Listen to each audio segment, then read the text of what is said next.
Okay, sa lahat mo nang nandito sa Toronto, mga abe, kagabi nanonood ako ng balita, CTV, no?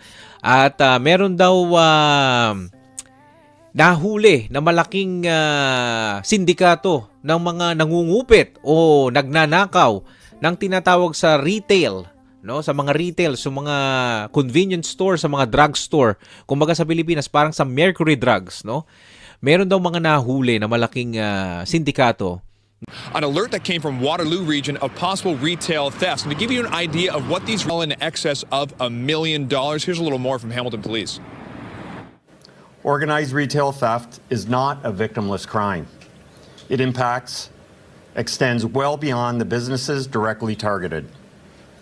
When retailers experience repeated losses of this scale, the effects are felt throughout the community, including through increased prices and reduced product availability.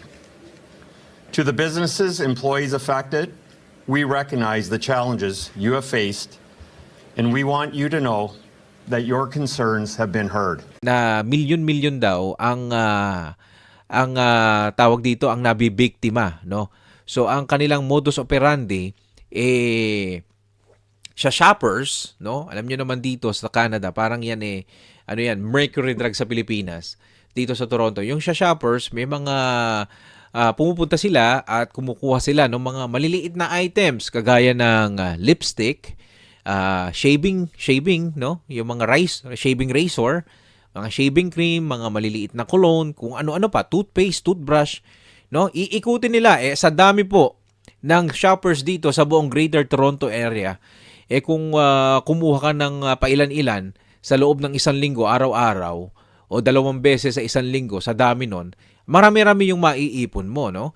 Tapos, merong isang middleman na kukuha niyan sa kanila at ibebenta yan, ibabalik yan sa merkado. Hindi natin malaan kung yan ay dinadala sa mga maliliit na retail outlet, kagaya ng mga convenience store, yung mga independent, no? At doon ibinebenta muli. Maliit ang puhunan, pero syempre, ano mo sa suggested retail price, kikita ka, no? Tubong lugaw kung tawagin po nung araw. Ngayon, yung nagbabalitang pulis, binabalita yan kahapon sa may Hamilton, no? Kaya lang nakakatawa, no? Dahil first world problem, no? Mga kumbaga petty crimes yan kung tutuusin. Kaso kapag nag-accumulate siya, napakalaki niyan. At meron niyang epekto sa ating mga pangkaraniwang consumers sa kapag mataas ang loss, ang cost ng loss and ganyan, theft, yung suggested retail price ay tumataas kasi kailangan habulin lalo na ng mga malalaking retail store yung kanilang loss. At saan yan kinukuha, mga abe? Kinukuha yan, mga abe, sa ating mga consumers, no? Kaya lamang po, mga abe, mahirap kasi kapag nakakita ka ng magnanakaw, mahirap makisali. Baka mamaya may panaksak yun, masaktan ka pa, o other way around, kapag ikaw yung nakapanakit, ikaw pa yung makakasuhan. Gayun din naman yung mga loss and prevention officers ng mga retail stores. Wala silang kalaban-laban, mga abe. Hanggang pwede lang nila sitahin, hindi nila pwedeng hawakan, hindi nila pwedeng, posasan, no? At kapag ginawa mo yun, ikaw pa yung mawawala ng trabaho. At nasa panganib yung buhay mo, mga abe, sapagkat ganun talaga, no? Hindi natin alam. Meron ding, lalaban at lalaban din yan. No? So, ganun po ang nangyayari. Sa isang banda naman, mga abe, natatawa lang ako. Dahil, recently, meron namang problema dito na yung mga jewelry stores, no? Kada 2 beses yata sa isang buwan, meron mga lalaking jewelry stores, iba't iba, na mga kabataan yung ginagamit. Halos mga teenagers yung ginagamit. Edad 16 hanggang 19, no, sa teenagers. Na pinakamababa yata, kung di ako nagkakamali, 14 na taong gulang.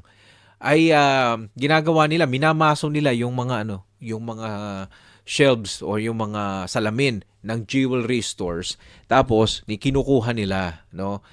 So, doon. Pero yun, wala akong nakita na halos nakasuhan o nahuli. No? Sa halos madalas akong makinig ng balita, wala akong nakitang nahuli. Kaya lamang naglalaro ang aking utak diyan, mga abe. Ang iniisip ko, mga abe, eto sa akin lang ito, no. Maaring mali ako, pero hindi nyo maaalis sa akin na magtaka, no. Yung mga maliliit na mga ano na yan, mga retail theft na yan, yung mga kumukuha ng mga deodorant, lipstick, and razor, no, nahuli. Pero ito, wala akong nakita. Ang iniisip ko, mga abe, hindi kaya ito ay may connivance, no? Sapagkat, mga abe, kapag ikaw ay malaking mga jewelry stores, no? Mga jewelry stores at kung ano-ano pang mga may mga hahalagang binebenta, meron kayong tinatawag na insurance, no? At kapag kayo ay nawalan, nasunugan o nanakawan ng mga ganyan at lalo na may ebidensyang ganyan, no, kung hindi magaling ang nag-iimbestiga ng insurance, nako, no, makakakuha ka ng malaki-laking insurance dyan. Yun lamang po ang nasa isip ko, mga abe. Maaaring umagri kayo sa akin o maaaring hindi. At kung kayo po ay umagri o hindi, comment nyo na lang sa comment section dyan. At ito po ay